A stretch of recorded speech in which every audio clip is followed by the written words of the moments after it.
संभाजीनगर लोकसभा चुनाव क्षेत्र यानी कि औरंगाबाद में त्रिकोणी यहाँ पर मुकाबला और हमारे साथ है शिवसेना से उम्मीदवार संदीपान भुमरे। भुमरे साहब, कितने आश्वस्त थे आप? पिछली बार जो है शिवसेना ने जब जॉइंट शिवसेना थी तब उन्होंने एक सीट गंवाई थी, खान या बान का नारा दिया गया था और उसमें जो है बान को पराजय मिला था। इस बार आपके हाथ में धनुष बान है, कितनी उम्मीद है आपको? गए बार छत्रपति संभाजीनगर में उम्मीदवार इम्तियाज जलील जीत गए थे और शिवसेना का जो उम्मीदवार था चंद्रकांत खैरे वो हार गए थे। लेकिन ये बारी में मैं पूरा मेरा भरोसा है कि मैं 100% यहाँ से चुन के आऊँगा। जी, यहाँ पर त्रिकोणीय मुकाबला है, 3 लोगों में मुकाबला है। आपका मुकाबला इम्तियाज जलील के साथ है, आपका मुकाबला चंद्रकांत खैरे जो पुराने सहयोगी है शिवसेना में आपके रहे थे उनके साथ है। किसके साथ आप टक्कर मानते हैं? यहाँ 3 उम्मीदवार है, 3 उम्मीदवारों में से इम्तियाज जलील उनके साथ हमारा मुकाबला है। जी, उनके साथ चंद्रकांत खैरे को आप रेस में नहीं मानते? नहीं, चंद्रकांत खैरे रेस में नहीं है। चंद्रकांत खैरे 20 साल यहाँ सांसद रहे हुए, उनका काम यहाँ ये जिले में कुछ काम नहीं, इसलिए चंद्रकांत खैरे हमारा मुकाबला में नहीं है।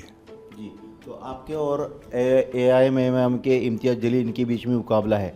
ऐसे में यहाँ पर हमने देखा कि चुनाव में पाकिस्तान का मुद्दा आया, हिंदुस्तान पाकिस्तान का मुद्दा आया, कई सारे हिंदुत्व के मुद्दे आए। किन मुद्दों के बदौलत आपको लगता है कि आप जीत जाएंगे चुनाव? मैं तो सबसे पहले मैंने कैबिनेट मंत्री बोल के 4.5 साल काम किया, पालक मंत्री बोल के मैंने 2 साल यहाँ इस जिले छत्रपति संभाजी जिले में काम किया। मैं जो भी डेवलपमेंट मैंने किया उसके ऊपर मैं जीतूंगा, ये मेरे को भरोसा है। जी, महाविकास आघाड़ी के नेता यहाँ पर आए, उन्होंने यहाँ पर सभा की, उद्धव ठाकरे की भी सभा हुई।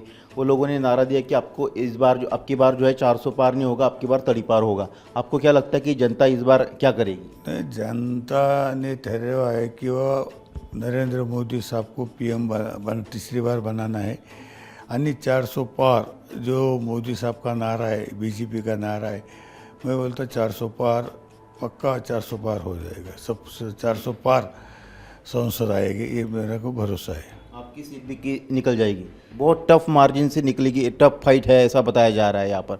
या ऐसा तो नहीं होगा कि दोनों जो शिवसेना के मतलब शिवसेना उद्योग गुट और आपके बीच में लड़ाई में इम्तियाज जलील को कहीं ना कहीं फ़ायदा हो जाए? नहीं, इम्तियाज जलील को कुछ फ़ायदा नहीं होगा। आणि तुम जो बात कर रहे कि वो दोनों शिवसेना गठ से जो उम्मीदवार है, तो मेरा मुकाबला जो है तो इम्तियाज जलील से है। आणि इसके बाद मैं जो वोटर के इससे बात अपना जो वोटर है उनके क्या बोलते उसको, हाँ, रिस्पॉन्स ऑफ वोटर, वोटर का जो रिस्पांस है, ये सब धनुष्यबान को वोट करने का उनका ये बोलते अपन रिस्पांस है, उनका रिस्पांस। इस बार राम मंदिर का मुद्दा उठा, धारा 370, कश्मीर, मोदी ने जो काम किए उनका जिक्र हुआ, लेकिन विपक्ष कह रहा है कि इन्होंने कुछ नहीं किया 10 साल में।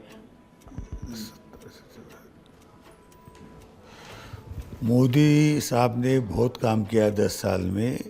मोदी साहब ने राम मंदिर का मुद्दा हो या 370 कलम हो या अनेक काम करने का मोदी साहब ने काम किया, इसलिए उनके काम पे मोदी साहब के ऊपर लोग बहुत खुश है। आणि हमको भरोसा है कि तीसरी बार मोदी साहब PM बनेंगे और आप दिल्ली में जाएंगे? 100% दिल्ली में जाएगी, 100%।